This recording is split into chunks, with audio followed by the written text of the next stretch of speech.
Pâmela. O Pai do céu abençoe, como só Ele sabe, como só Ele pode. Quero convidar você a abrir a palavra de Deus no livro do Apocalipse. Quem não me conhece, não está perdendo nada com isso, mas sou pastor sou líder de jovens no estado da Bahia, também Sergipe. É a segunda vez, se não me falha a memória, que eu venho a este local abençoado. E é uma satisfação de estar aqui com você. E se há alguém próximo a você que não tem nas mãos a Bíblia, chega pertinho dele, chega pertinho dela, divida o texto para que ele ou ela também possa acompanhar junto contigo.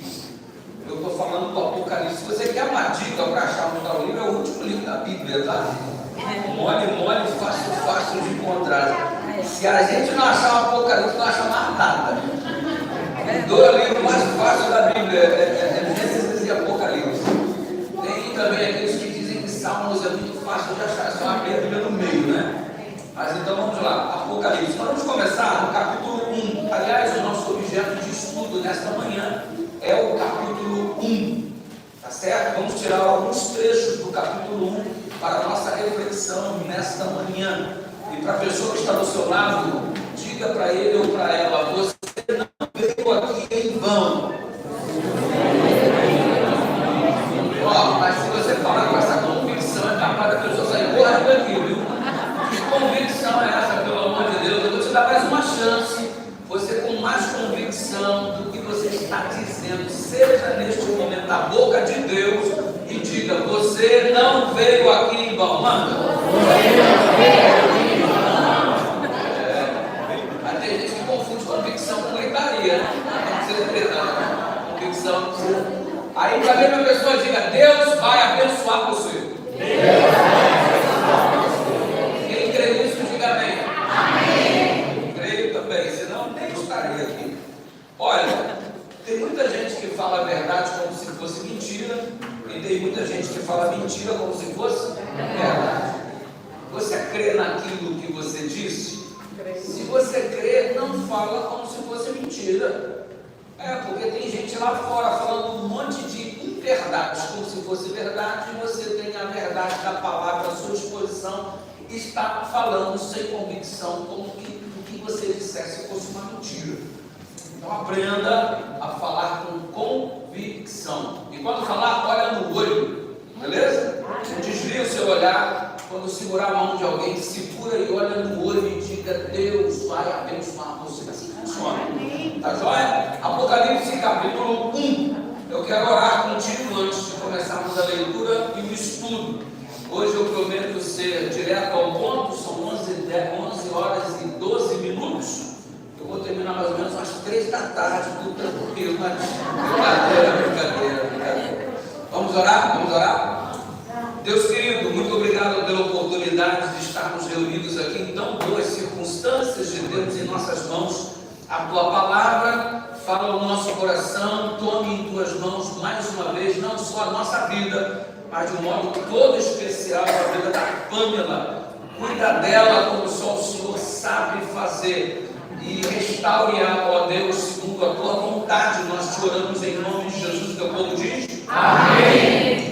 O capítulo 1 de Apocalipse, o verso 1, traz a abertura deste livro extraordinário, enigmático, dizendo: revelação de Jesus Cristo. Então, a simplicidade é exibida como nota tônica do Apocalipse. Por mais que você acredite que seja um livro complexo, desafiador para a compreensão, a nota tônica do verso 1, bem como do livro, começa a criar em nós uma disposição para acreditarmos que o livro não é nada tão complexo. Trata-se da revelação de Jesus Cristo. Existem dragões, existem desafios, existem bestas que surgem do mar, bestas que surgem da terra, mas o objetivo é revelar Jesus Cristo. Então, por mais que você não saiba o cálculo dos 2.300 anos de um tempo, 2 tempos e metade de um tempo, de 42 meses, de 1.335 dias, de 1.290 dias, não importa, porque ele é a revelação de Jesus Cristo. O objetivo deste livro, bem como de toda a palavra de Deus, é que você tenha um encontro tão significativo com Cristo, que você seja capaz de dizer: não sou eu, mas quem viu. Cristo Eu espero que você passe por aquela porta ao término desta manhã, tendo condições de falar isto só com convicção. Não sou mais eu quem vivo, mas que seja essa a nossa realidade. Revelação. Olha, tem se falado muito sobre revelação, especialmente no que diz respeito ao mundo evangélico de um modo geral. Já virou até uma modinha. Jesus me revelou, o que Deus me revelou, e as pessoas começam pronunciando essa frase para outorgar autoridade naquilo que vai ser dito. Olha, eu tenho uma coisa para te dizer, foi Deus que me revelou. Eu disse, nossa, alguém vai dizer, não, que é Deus que está falando. Ou seja, é muito fácil hoje você abrir sua boca para dizer, Deus me revelou. Isso aí é perigoso, porque tem gente que come muito mal durante a noite, tarde da noite, passa mal, tem pesadelo, de manhã está dizendo que Deus revelou isso, revelou aquilo. Vamos prestar bastante atenção nisso, porque surgiriam falsos cristos, falsos profetas, e não necessariamente abrindo a boca para dizer que Deus me revelou, ou torna a autoridade ao conteúdo que vai ser exposto. Concordamos com isso, né? Muito bem. Eu digo isso porque eu estava pregando em uma das capitais aqui do Brasil, numa igreja adventista central de uma dessas capitais brasileiras, e eu estava prestes a encerrar a semana de oração. Era o sábado como este pela manhã, eu estava terminando a semana de oração, e eu já estava me preparando para adentrar aqui ao espaço onde eu iria apresentar a última mensagem daquela semana especial, e alguém me tomou ali pelo canto e falou, pastor, eu preciso falar com o senhor. E eu estranhei, porque era um jovem aparentemente meio alterado, e ele estava com uma mala na mão. Normalmente as pessoas não trazem mala para a igreja, esse cara vem pedindo mala para a igreja, para que quer morar na igreja. Ele falou assim, eu preciso falar com o senhor. Eu falei, ok, mas eu vou entrar agora para falar, então você aguarda um pouco, ao término do culto a gente conversa. Aí ele mandou, não, tem que ser agora, porque Deus me revelou. Eu, eita, aí o negócio é bravo mesmo, porque o cara, e tipo assim, se eu não falar com ele, é como se eu estivesse rejeitando a revelação de Deus. A autoridade dele foi tão grande, assim, tipo assim, você não quer atenção para esse cara, quem sou eu, mano, rejeitando a revelação de Deus. Já pensou a situação, que maus lençóis que esse indivíduo está querendo me colocar? Aí eu virei para o coordenador do culto e disse, mano, segura só mais um pouquinho, que eu quero ver a revelação do homem, porque eu também estou ouvindo com uma curiosidade extraordinária, né? Deus me revelou, pastor, eu estou precisando me ouvir agora. Eu falei, o que Deus te revelou? Eu falei, ontem à noite Deus me revelou, e eu soube que o senhor estava pregando aqui, e eu vim aqui para assistir o senhor e para dizer isso que Deus me revelou. Fala logo, filho, o que Deus me revelou. Ele revelou, pastor, eu estou com um problema muito grande, e Deus me revelou que você vai me ajudar. Aí eu, é mesmo? Bom, se eu puder te ajudar, vai ser um prazer muito grande. E eu falei assim, qual que é o seu problema? Ele falou, pastor, eu estou fumando maconha há 5 anos, não consigo parar, ninguém sabe o que eu estou passando, e Deus me revelou que o senhor vai me ajudar a parar de fumar maconha. Essa revelação é pesada, hein? Aí eu, o que Deus te disse? O que eu vou fazer para você parar de fumar maconha, lindão? Aí ele falou assim, pastor, tá vendo essa mala? Estou. Estranho, né? Ele, todas as minhas coisas estão aqui. Deus me revelou que eu vou para a sua casa morar com o senhor. Está na sua casa. Está na sua casa, eu vou fumar maconha, porque o senhor não vai deixar eu fumar maconha na sua casa. Eu falei assim, cara, Deus pode até ter te revelado isso, mas se não revelar para minha mulher, irmão, vai dar tudo para você. E olha, essa é a vibe. Eu jogo no futebol e falo, essa é a vibe, pastor. Essa é a vibe que circula por ali. Todo mundo querendo falar as coisas como se Deus te revelou. E se Deus te revelou, então você precisa se submeter ao conteúdo que vai ser colocado diante de você. E olha, sabe qual que é o problema de tudo isso? É que tem pessoas que estão estudando a Bíblia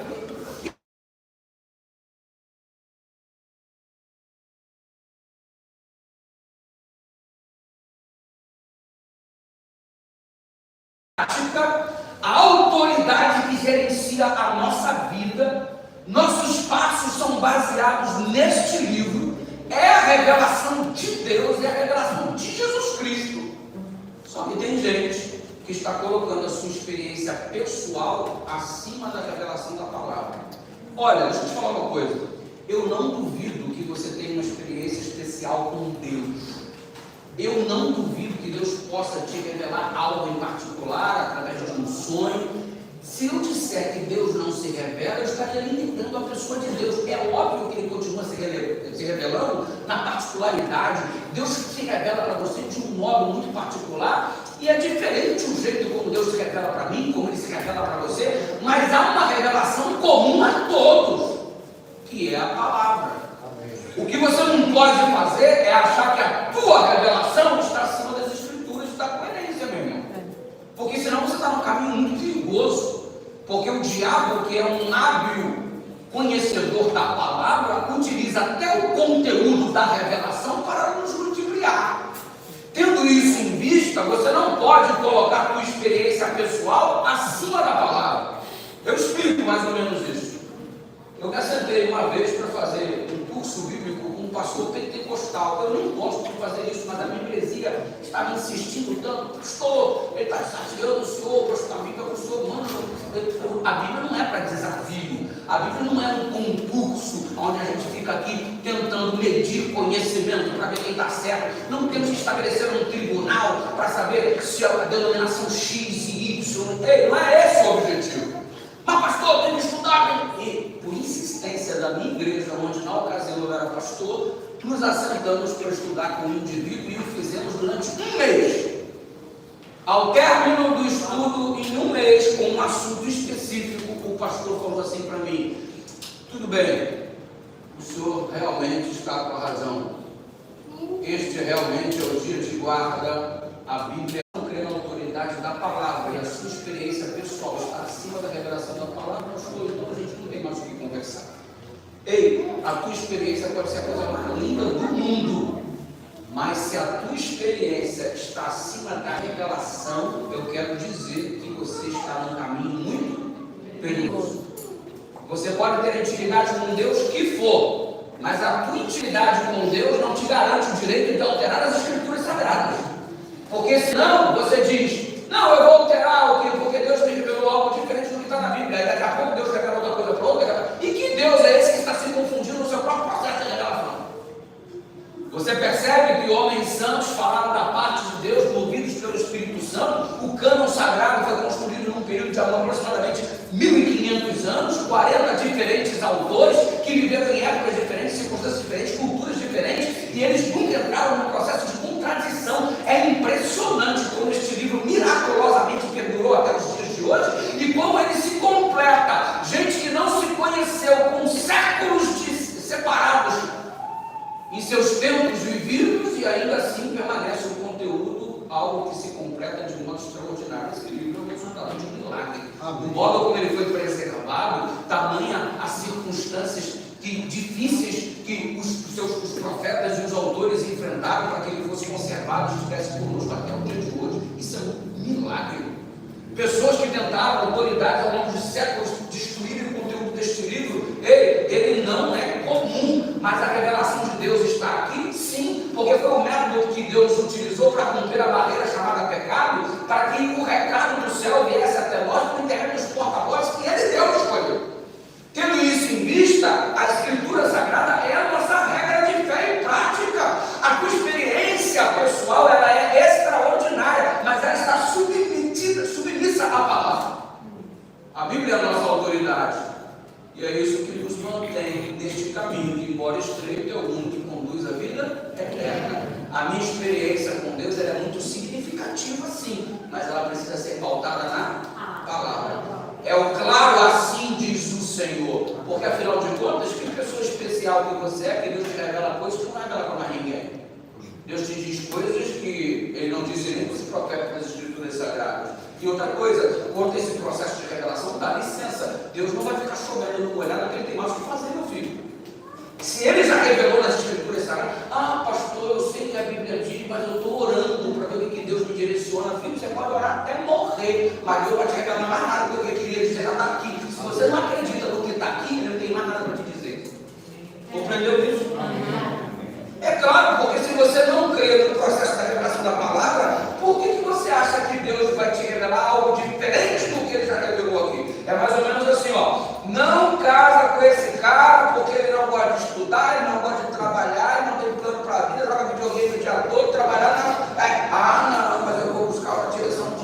conhecia isso. Aí você está na Bíblia, para você quer que Deus te revele algo diferente, que você não concorda com o que está aqui.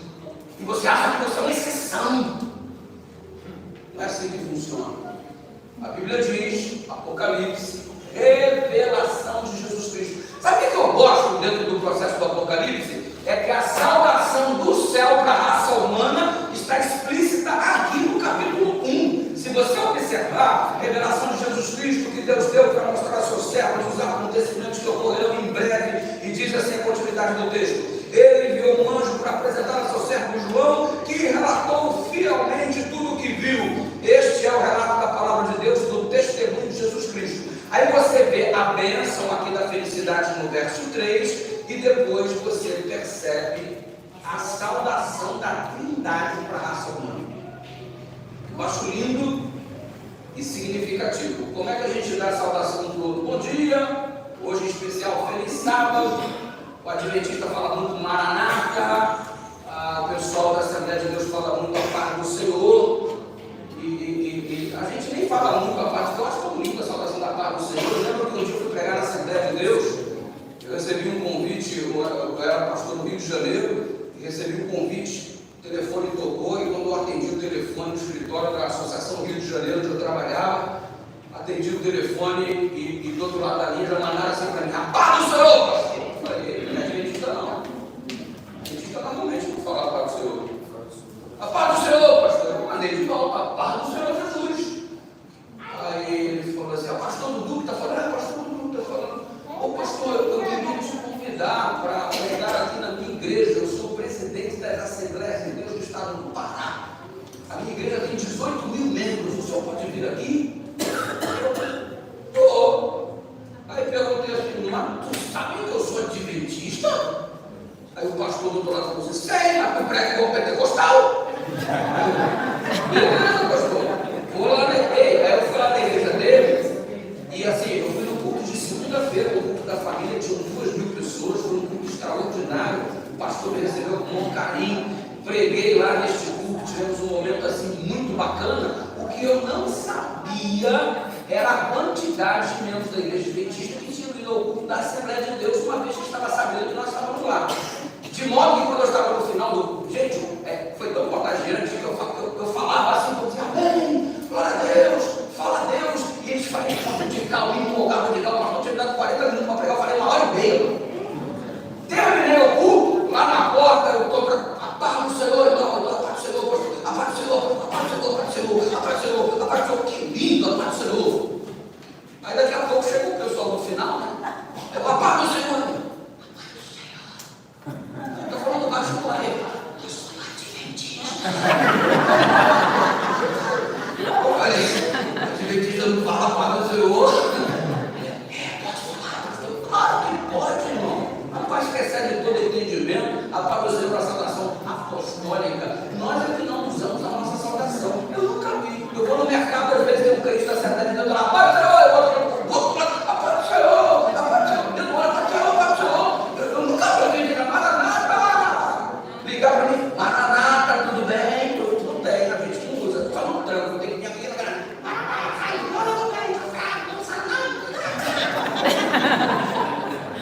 Só funciona no campo. Eu acho linda a salvação, a paz do Senhor. Então, para você nessa manhã, a paz do Senhor. Paz do Senhor. Aí, os caras de noite só no campo. Maranata! Que coisa linda. A saudação é algo muito especial. E o Apocalipse começa com a saudação de quem? De Deus Pai, Deus Filho e Deus Espírito Santo. Você sabe como é que é a Trindade saúda você? Está na Bíblia. Olha o que diz aqui: graça e paz da parte daquele que é, que era, Deus o Pai, que há de vir, da parte de Jesus Cristo, fiel testemunha dessas coisas, primogênito dos mortos, príncipe dos reis da terra, e da parte dos 7 Espíritos, que é a plenitude do Espírito Santo, porque o 7 no Apocalipse é usado como plenitude. O Apocalipse é construído em cima de uma estrutura de 7 igrejas, 7 selos, 7 últimos cenas do grande conflito, 7 trombetas, 7 pragas. É possível construir em cima de uma estrutura de 7. Tendo isso em vista, você está observando no início do livro do Apocalipse a saudação que Deus Pai, Deus Filho, Deus Espírito Santo deseja para você nessa manhã? Duas palavras, manda. Graça e paz. Graça e paz. Então vira para o teu irmão e deseja para ele graça e paz.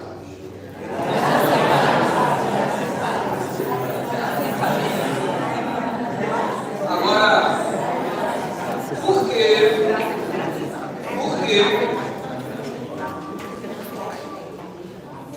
Por que a Trindade? Por que a revelação de Jesus Cristo? Por que a revelação traz-me como conteúdo que o céu está desejando graça para a minha vida e paz? Por que é isso que Deus quer para mim nessa manhã? Amém. Por quê? Vamos estudar. O que é graça?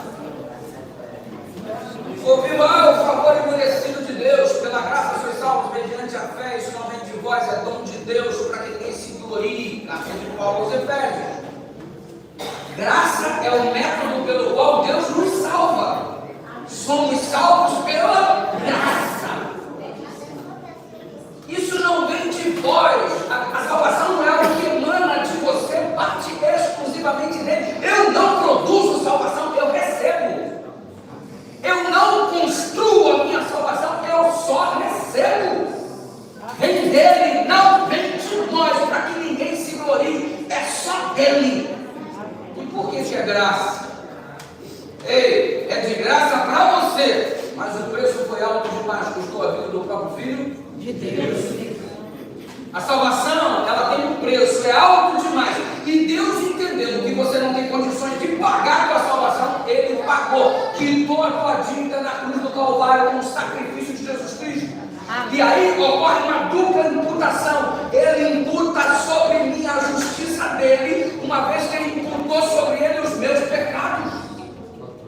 Salvação pela graça. Você não é salvo porque você é lindo, porque você é bonito, porque você tem dinheiro, porque você sabe falar 2 ou 3 idiomas, porque você ajuda as pessoas, porque você tem um coração bondoso. Ei, se você fosse salvo pelas coisas que você faz, não era necessária a morte de Cristo. A morte de Cristo se faz necessária porque nada do que você produza te constitui elementos de qualificação para a tua salvação. A salvação é pela graça. Pastor, eu não entendi o que é graça. Vou te explicar o que é graça. Vou dar uma história, que é o método pedagógico que melhor funciona para a gente compreender os conceitos. Te contar uma história. Absorva o conteúdo da graça como sendo a seguinte definição: é Deus nos dar o que precisamos, não o que merecemos. O que é graça? É eu receber o que eu preciso, não o que eu mereço. O salário do pecado é a morte. Todos nós somos pecadores, concordamos com isso, irmão? Sim. Então todos nós temos um salário. Qual é? A morte. O salário do pecado é a morte. Mas o dom gratuito de Deus é a vida? É. Então, o que eu mereço? Morte. O que eu preciso? Vida eterna. O salário do pecado é o que eu mereço. O meu salário por ser eu quem eu sou. Morte. O que eu preciso é o dom gratuito de Deus, que é a vida eterna. E é assim que Paulo, na carta aos Efésios, pede para os maridos: maridos, amai a vossa mulher como Cristo amou a igreja. E como é que Cristo amou a igreja? Deu para a igreja o que a igreja precisa, não o que a igreja merece. Eu sou a igreja, você é a igreja, nós somos igreja, recebemos de Cristo pela graça o que precisamos e não o que merecemos. Merecemos a morte, recebemos a vida eterna. Graça, receber o que precisa, não o que merece. Assim deviam, inclusive, os maridos amar as suas esposas, dando para a sua esposa o que a esposa precisa, não o que simplesmente merece. A cidadã dorme com camisa de político, merece o quê? Dorme com aquele pobre horroroso na cabeça, merece o quê? Mas não trata como merece, trata como precisa. O que mulher precisa? De carinho, sim ou não? Sim. Afeto? Sim. Atenção? Sim. Salário do marido? Sim. Precisa ou não precisa? Sim. Mas não merece?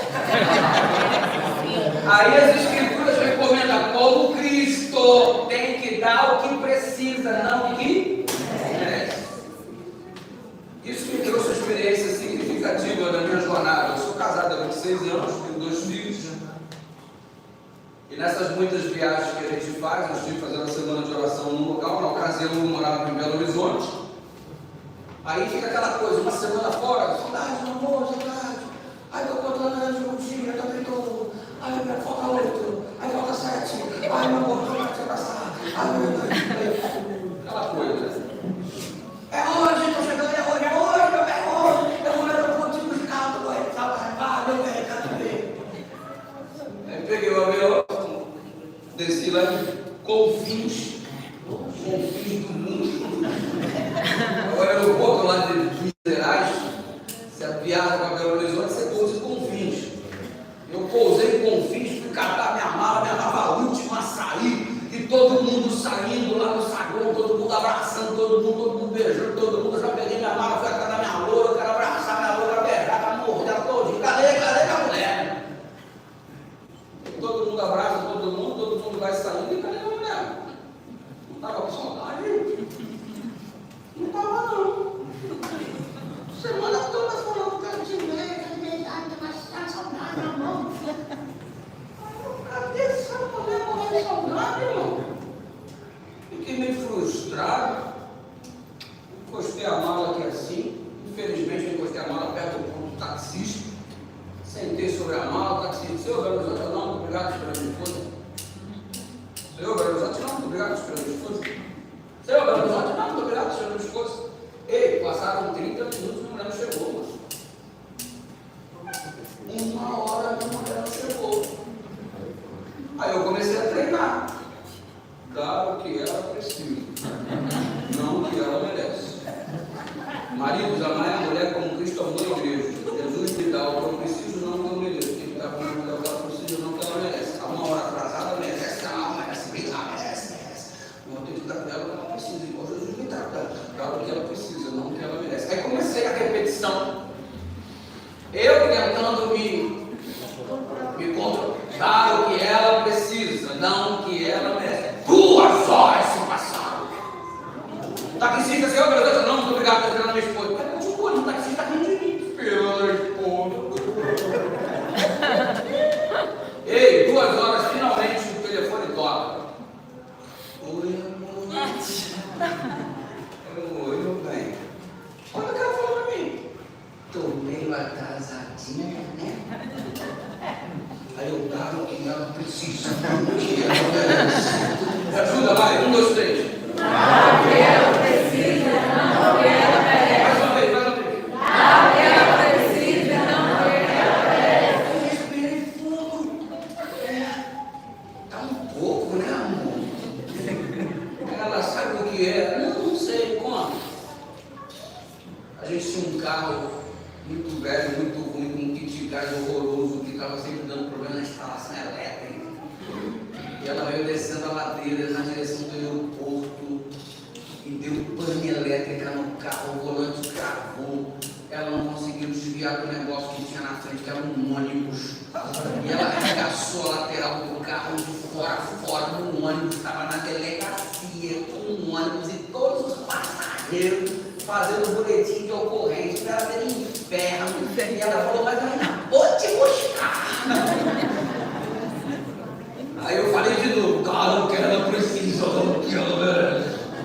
Ei, 2 horas depois e meia, veio o meu carro todo arregaçado. Eu estava sentado sobre a mala, no ponto dos taxistas. O carro parou do meu lado, o vidro elétrico estava funcionando. De dentro do carro olhou para mim, oi. Ela falou, você quer dirigir? Eu quero. Aí eu faço uma pergunta. Adiantava brigar com ela? Hã? Não. Ia desamassar o carro? Não. Regressar o relógio? Não. Tirar o número, não adiantava não? Se eu dou para ela o que ela merece, eu nem ia ter o que eu precisava. Eu dei para ela o que ela precisava, não o que merecia. Pela graça. Nós temos que nos relacionar uns com os outros pela graça. Vai dizer que tu nunca teve vontade de apertar o pescoço de alguém, de tacar a perna de alguém. Que miserável está fazendo comigo. Mas ao invés de dar o que a pessoa precisa, merece, somos desafiados a dar o que a pessoa precisa. Relacionamento tocado pela graça, porque essa é a maneira que Deus lida conosco. Então, quando Deus vira para você, ei, estou saudando você, graça, estou te dando graça, você merece a morte, eu quero te dar a vida, você merece ser extirpado da existência humana, mas eu quero que você viva eternamente, é graça. Amém. E aí, Paulo diz, em Romanos capítulo 5, verso 1, que quando eu sou justificado pela fé, eu tenho paz com Deus. Sabe o que isso significa? Que quando eu compreendo a graça, o meu coração se enche de paz. Amém. E paz, no contexto bíblico, não é ausência de guerra. Paz não é porque você nunca vai ficar desempregado. Paz não é porque você nunca vai ter a morte batendo na tua porta. Paz não é quando você nunca vai ter problema na tua família. Paz não é quando o câncer não bate vem atrás de você. Não, paz não é ausência de conflito. Paz, o mundo está desabando, você está em paz. Amém. Por causa da graça. Porque haja o que houver aqui, tem um plano maior e tem um plano melhor na barriga. Porque eu sou bom por causa da graça. Porque Ele me trata desse jeito. E só Ele me trata assim. Você não vai encontrar isto em nenhum outro lugar a não ser em Deus. É por isso que Jesus disse: sem mim nada podeis fazer. É só eu que te trato assim. Ninguém mais. Você só vai ter paz em mim. Essa paz que excede todo entendimento, que diz a Bíblia. Mas eu não entendo, pastor. Eu estou com minha vida toda arruinada. Como é que eu vou ter paz? É paz em meio à guerra. Porque você sabe no final como a guerra vai terminar. O céu se rasgando, ele vindo nas nuvens do céu com poder e grande glória, vendo para você dizendo: vende, filho amado, como possui por herança o reino que está preparado desde a fundação. Amém. Que você passa agora, nunca mais você vai enfrentar. Você tem paz, não é por ausência de conflito, é porque você sabe o final da história, você sabe como vai terminar. Todo dia o céu vira para você e diz: graça e paz. Amém. Você lembra quando Paulo estava perturbado? Senhor, eu tenho espinho na carne. Acredita-se provavelmente que se tratava de um problema em sua visão, desde que quando ele caiu na estrada de Damasco, aquela luz causou algum tipo de problema, e ele passou curando a vida inteira, curando as pessoas e não omitia cura para si mesmo. E ele chegou diante de Deus: Deus, eu não consigo, eu tenho espinho na carne. E Deus falou: ei, a minha graça. Baixa essa bola aí, irmão. Mas Deus, eu não tenho a cura. Deus, eu não consigo minha casa própria. Deus, o meu carro zero. Deus vai olhar para você: posso até te dar, mas minha graça te basta. Tudo isso aqui é transitório, mas se você tiver a minha graça, você vai adentrar a eternidade. E quando isso vista, assim você vai ter paz. Amém. Paz. Olha a salvação que Deus está te dando. E não é que isso aí nem é o seu, não, só a introdução. E já vai dar meio-dia, meu Deus. O sermão, na verdade, está em cima das características de Jesus. Olha o que diz o versículo 5. As características de Jesus. Lembra que o Apocalipse anunciou? Revelação de quem? Jesus. Revelação de quem? Jesus. E como é que Jesus se revela no Apocalipse? Número 1, verso 5. Fiel testemunha. Jesus está se revelando como sendo fiel. Nele a gente pode confiar. Hoje você tem uma crise de confiabilidade gigante, cada vez mais acentuada. É cônjuge que não confia no outro, é patrão que não confia em empregado, empregado que não confia em patrão, é amigo que fica sendo traído, puxa, tá você sendo puxado, gente te passando para trás, brisando em você para galgar status, um vendendo o outro, um passando a perna no outro, palavra que não vale mais nada, mesmo num contrato, às vezes os mesmos são quebrados, crise exacerbada de confiança, e o Apocalipse está dizendo: Cristo é fiel. Nele você pode confiar. Eu estou falando para você nessa manhã, que se alguém já tenha te passado a perna, traído você, te tratado feito um lixo, é possível que você consiga fazer uma lista gigante de quanta gente já te passou a perna. Deixa eu te falar uma coisa nessa manhã: o Senhor Jesus nunca vai passar a perna em você. Amém. O Senhor Jesus é fiel. Fiel testemunho.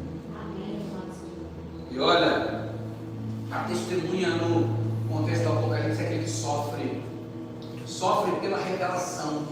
João foi testemunha de Jesus. A revelação do espírito de profecia ecoava em João para ele transmitir para a gente o conteúdo do céu e como ele sofreu por isso. Mas a despeito do sofrimento, ele permaneceu fiel. Jesus, a despeito de todo o sofrimento que enfrentou, ficou fiel até o fim. Não roeu a corda, não te largou no meio do caminho. Lá no Getsemane, o céu se abriu e foi mostrado para o Filho de Deus quando ele clamou: Pai, se possível for, afasta de mim este cálice. O céu se abre e Deus diz: se você quiser desistir, desista. Mas se você desistir, olha o que vai acontecer. Ellen White diz que ele teve uma visão no Getsemane sobre o que aconteceria se ele desistisse. Em contrapartida, ele teve ao mesmo tempo, do outro lado da moeda, o que vai acontecer se ele seguir em frente. E ele foi fiel. Então eu vou beber o cálice até o fim, porque o resultado vai ser no sábado de manhã, lá na Barra, esse pessoal cheio de graça e maravilha. Ele foi em frente, fiel, não nos abandonou e faça o sofrimento que ele enfrentou. E olha, eu sei que muitas vezes você está confiando em um monte de gente. Você confia tanto que segrega coisas que não deveria segregar. Sua vida automaticamente está na mão de pessoas porque você segredou o conteúdo que não devia. Hoje você é amigo, amanhã se não for, teu segredo vai ficar nas mãos, tua vida vai ficar nas mãos de alguém. E quantas pessoas eu atendo, jovens desesperados: pastor, pelo amor de Deus, eu namorava, eu amava, eu mandei nudes, eu mandei isso, eu mandei aquilo, hoje eu odeio, somos inimigos, ele tem tudo meu nas mãos, você vai lá na internet, acabou sua vida, minha filha. Confiança nas pessoas. Agora é impressionante a capacidade que ele tem de se entregar para as pessoas. E uma resistência absurda de se entregar para Deus. Quando ele e Deus jamais te passará a perna, como muitas vezes as pessoas nos fazem. Nele a gente pode confiar. Ele é fiel. Amém. Graça e paz. Amém. E sabem, o segundo conteúdo diz que, além de ser fiel testemunha, ele é primogênito dos mortos. Pastor, peraí, primogênito não é negócio mais velho, não é o filho mais velho. Jesus foi o primeiro filho. Jesus, por acaso, foi o primeiro a morrer, primogênito dos mortos. Ele foi o primeiro a experimentar a morte do tipo que salva todos. Por isso é primogênito dos mortos. Ninguém nunca morreu para salvar a humanidade. Jesus sim. Ninguém nunca morreu por mim. Jesus sim. É o primeiro a experimentar este tipo de morte, onde ele não merecia para pagar o preço por aqueles que mereciam. Eu e você merecíamos a morte. Ele experimentou uma morte que não era dele, que era nossa, para que nós tivéssemos a vida que pertence a ele. Primogênito dos mortos. E sabe, primogênito não é simplesmente o primeiro. As 7 vezes que a palavra protótopos, que significa primogênito, aparece no Novo Testamento, 5 não tem nem a ver com o filho mais velho, tem a ver com status. Porque o primogênito é o líder. Primogênito significa supremacia, autoridade. Primogenitura tem todo esse tipo de significado. Significa escolhido, significa excelência em caráter, significa aquele que assume a responsabilidade. Jesus assumiu a responsabilidade por nós. Amém. Amém. Para que eu tivesse a vida que a Ele pertence. Sabe o que é lindo dentro desse processo? A profetisa diz que ele foi um molho movido. O que é um molho movido? Então, essa expressão na Bíblia. Toda vez que chegava a época da festa das primícias, festa da colheita, os primeiros grãos amadurecidos, eles eram juntados e um molho era feito, chamado molho movido. Primeiros grãos a amadurecerem, antes da colheita ser realizada, juntavam-se esses grãos, formava-se um molho movido. Apanhava esses primeiros frutos amadurecidos, antes da colheita, levava-se lá no santuário, no tabernáculo, oferecia-se então em oferta ao Senhor, molho movido. O que é o molho movido? Primeiros grãos amadurecidos, oferecidos em oferta lá no santuário. Depois que oferecia a oferta para Deus, então o sacerdote dava autorização para a colheita ser realizada. Resumindo, a colheita só podia acontecer depois que os primeiros grãos, o molho movido, fosse oferecido em oferta ao Senhor. Quem entendeu, diga amém. Amém. E por que Jesus é o primogênito dos mortos e ademais chama ele de molho movido por ser primogênito dos mortos? Porque quando ele morre, ele ressuscita ao terceiro dia. O Evangelho diz que aproximadamente 500 pessoas ressuscitaram com ele e entraram na cidade dando testemunho da ressurreição. Jesus ascendeu ao céu e levou estes consigo. Eles não permaneceram na terra. Eles foram levados para o céu e Jesus foi diante do Pai apresentar o seu sacrifício. E ele chega diante do Pai e diz: olha, eu morri pela raça humana, graça, para dar para eles o que eles precisam, muito mais do que o que eles merecem. Eu paguei o preço e vim apresentar o meu sacrifício ao Senhor, porque estabelecemos isso como um acordo.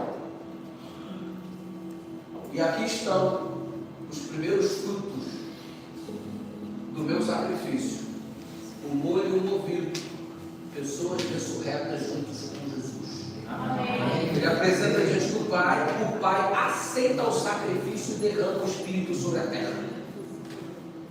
O molho movido foi aceito, os primeiros grãos foram colhidos. Daqui a pouco vai vir a ordem para a colheita acontecer. Tanto é que no Apocalipse a volta de Jesus é simbolizado pela colheita. Ele vem nas nuvens com uma foice nas mãos, no capítulo 19. Por que essa foice? Porque ele vem para fazer a colheita.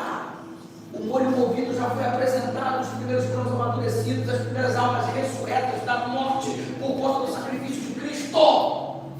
Quando ele vier, a colheita vai ser feita. Todo mundo que morreu crendo nele vai levantar. Amém. Amém. E a colheita nada mais é do que a ressurreição de todos os mortos que morreram em Cristo.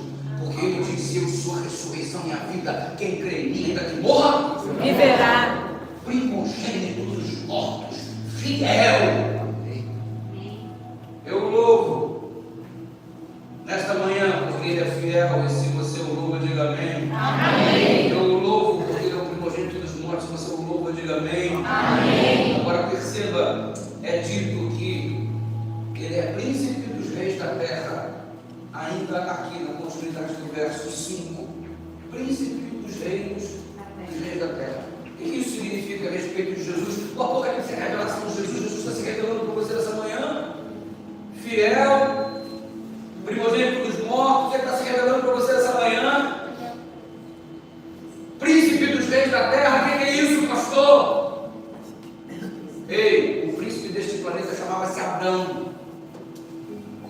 As chaves do mundo estavam nas mãos dele. Quando ele foi criado, Deus disse: olha, pode cuidar de tudo, dê nome para os bichos, cuida de tudo, você é o príncipe. Aqui, o capítulo 3 do livro de Gênesis mostra a queda de Adão. Quando Adão cai em pecado, ele perde o principado deste planeta. As chaves deste mundo vão para as mãos do diabo. Sabe quem passa a ser o príncipe do mundo? Satanás. Quadro triste, desolador. O diabo passa a ser o dono do pedaço. esteve aqui na terra. O capítulo 4 de São Mateus revela-nos a tentação. Você percebeu o que ele disse? Ei, se você prostrar e me adorar, disse o diabo para Jesus, te darei todos os reinos do mundo. É o dono. Jesus disse que ele, o diabo, era o príncipe deste mundo. Se você observar João capítulo 14, verso 30, Jesus disse: o diabo é o príncipe disso daqui. Todo um pedaço. Não foi à toa que o profeta disse: o mundo jaz no maligno. Aí veio o Rei dos Reis, o Senhor dos Senhores, tornou-se homem, habitou entre nós, foi chamado de Emanuel, Deus conosco. O que ele veio fazer aqui? Veio retomar a chave. Quando ele morre na cruz do Calvário e obtém a vitória sobre a morte, ressurgindo ao terceiro dia, as chaves deste mundo deixam de estar nas mãos de Satanás e agora passam para as mãos de Jesus. Apresento-lhes nesta manhã o novo embaixador deste planeta. Ele se chama Jesus Cristo. Amém. Príncipe dos reis da terra. Ninguém manda aqui mais do que ele. Amém. E daqui a pouco ele virá as nuvens do céu com poder e grande glória. E antes que ele venha, ele está te dando a chance. Graça e paz. Aquele que nos ama, diz a continuidade do texto. Ei, você é amado. Ah, pastor, não gostam de mim. Deus gosta. Ah, pastor, me rejeitam. Deus nunca te rejeitou. Ah, pastor, eu quero morrer porque eu não acho ninguém que me ame e me sinto mal. Ah, feio. Ele ama você. A cruz é a prova disso. Você é amado pelos céus. Ele morreu por você para te dar vida eterna. Se isso não é prova de que você é amado, então não sei mais que tipo de prova que você espera. O Evangelho é Jesus resolvendo o maior problema da humanidade. Tem gente que reduz o Evangelho a uma casa própria. Tem gente que reduz o Evangelho ao carro zero. Ah, porque Jesus vai me dar o carro zero. Jesus não veio te dar carro zero. Não veio te dar casa própria. Jesus não veio te dar cura de câncer. Ele não veio para resolver esses problemas. Ele veio para resolver o maior problema, o pecado. Ele veio para te dar vida eterna. A tua passagem nessa terra é só para você fazer a sua escolha. Se você topa ou não. Mas o Evangelho, embora Jesus possa te dar todas essas coisas, ele veio para resolver o problema principal. Vida eterna, morte eterna. Por meio da graça, para que você tenha paz. Amém. Diante disso, você é amado. Você é amado ao ponto de quando chegarmos no céu, nós teremos o corpo restaurado. Os mortos vão ressuscitar incorruptível. Nós seremos transformados. O capítulo 15, Paulo diz do livro de Coríntios, no capítulo 15, do verso 50 em diante: olha, nem todos dormiremos, mas todos seremos transformados num abrir e fechar de olhos. Gente, aqui ó, uma piscada, tu vai ser lindona, lindona. Nada de rica, precisa usar óculos, nunca mais. A careca vai deixar de existir, mano. Vai baixar, tu vai crescer, tu vai ficar top da galáxia. É cirurgia do céu, mano. Pensa que coisa louca, todo mundo lindão, lindona, perfeito, qual perfeito? Moral perfeita, em parte física perfeita, nenhum defeito. Amém. Uma piscada, mano. Tudo bem que tem gente que vai dar uma trabalho, umas 5 piscadas, sei lá, mesmo. Mas seja outra forma, vai ser transformado. Bênção extraordinária.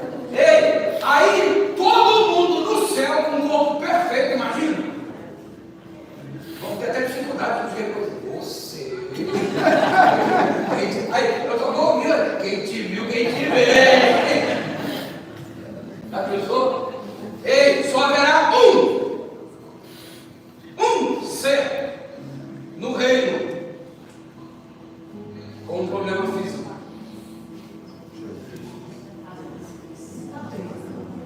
Quem?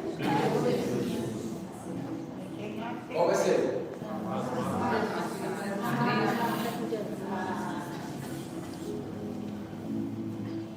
Das marcas. O que isso te diz? O que isso te diz? É para lembrar, por toda a eternidade, quando nós somos amados. Amém. Ah, eu vou me matar, ninguém me ama. Você não entendeu o Evangelho? Ah, ninguém me aceita, você não entendeu o Evangelho? Se você não me amar, ninguém me ama. Se você não me aceitar, ninguém me aceite. E olha, eu nem dependo da tua aceitação e nem do teu amor. Se vier, amém. Se não vier, o céu já me recebeu. E eu não vou ficar vivendo em função do que você pensa de mim, se você me aceita, se me rejeita, porque quem tinha que me aceitar já me aceitou, quem tinha que me amar já me amou, e a graça dele me basta. Amém. Em paz. Você é amado. Aquele que me ama, diz a Bíblia. Quando Jesus se revela para você, você diz: eu amo você. Ei, eu sou o primogênito dos mortos, eu sou fiel, pode confiar. Percebe? Revelação de Jesus. Cristo está se revelando para você nessa manhã. Qual é a tua resposta? Qual é a tua resposta ao chamado que Ele te faz? Ele termina dizendo: aquele que me ama e aquele que vai nos dar, fez de nós um reino de sacerdotes. Reis e sacerdotes. Sabe o que isso significa?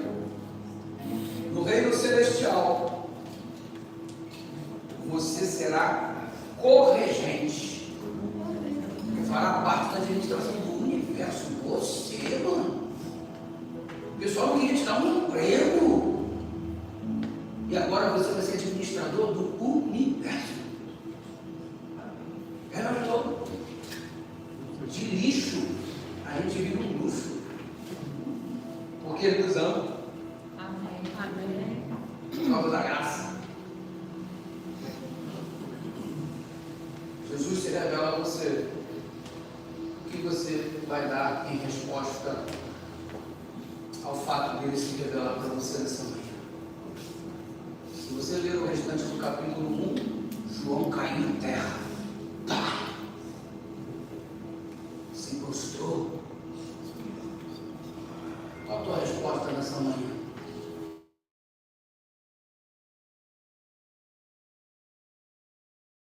João chorou. Qual a tua resposta nessa manhã? Eu entrego o meu caminho ao Senhor. Amém. Confio nele. O mais Ele fará. Mais ele fará. Amém. Se João se prostrou, você nem precisa fazer tanto. Basta ficar em pé essa manhã onde você está para orarmos juntos. Amém. Você dizer para ele: Senhor, eu te aceito como meu Deus, como meu Salvador. Eu quero que tua graça me alcance e que tua paz inunde o meu coração. Eu quero viver em função da graça de Deus. Eu quero a paz que excede todo entendimento. Eu quero confiar nele, porque ele é fiel testemunha.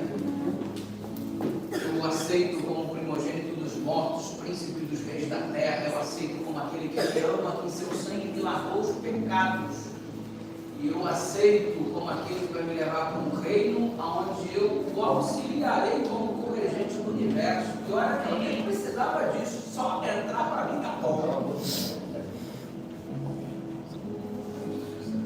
Quem quer viver em função da graça de Deus e ter a paz que excede todo entendimento, vem aqui orar comigo, em nome de Jesus. Sai do seu lugar e vem aqui.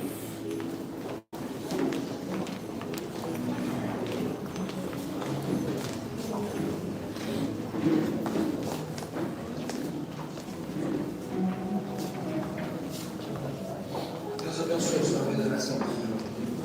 Eu quero que você saiba que Jesus se revelou a você. Se você olhar para essa pessoa que está do seu lado, você vai perceber que é possível que essa pessoa seja seu vizinho lá no reino. Vira para ele e para ela, vamos estar junto, vamos estar junto, vamos estar junto. Você vai estar junto, já pode abraçar para a gente orar. Vamos orar.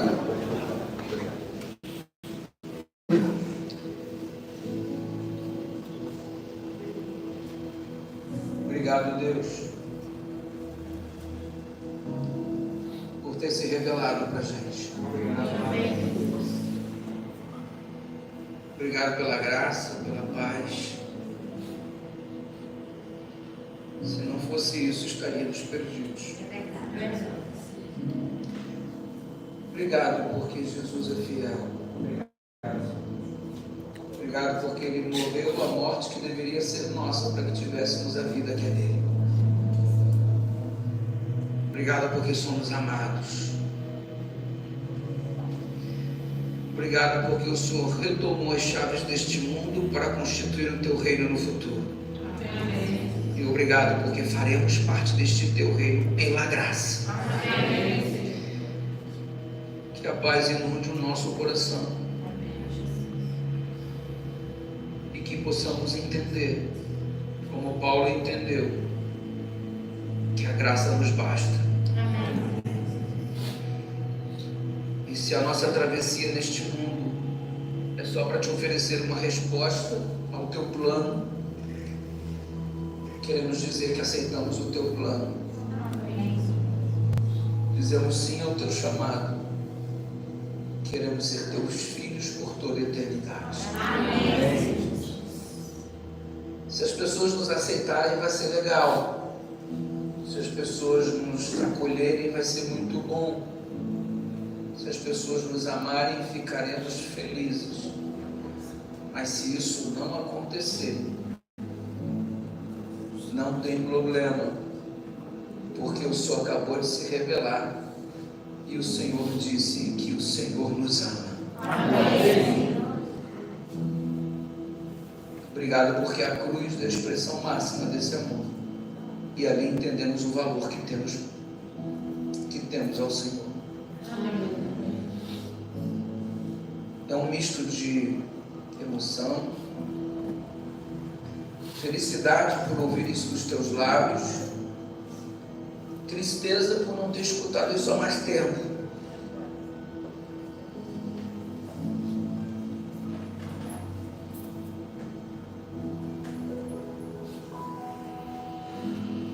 Tristeza por termos andado tanto tempo nas trevas. Me sentindo um lixo, quando sempre fomos um luxo nas tuas mãos. Amém.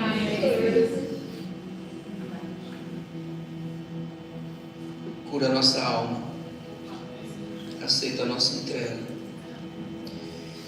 em nome de Jesus Cristo. Amém. Graça e paz, povo de Deus. Abraça seu irmão e diga: quero te ver no céu.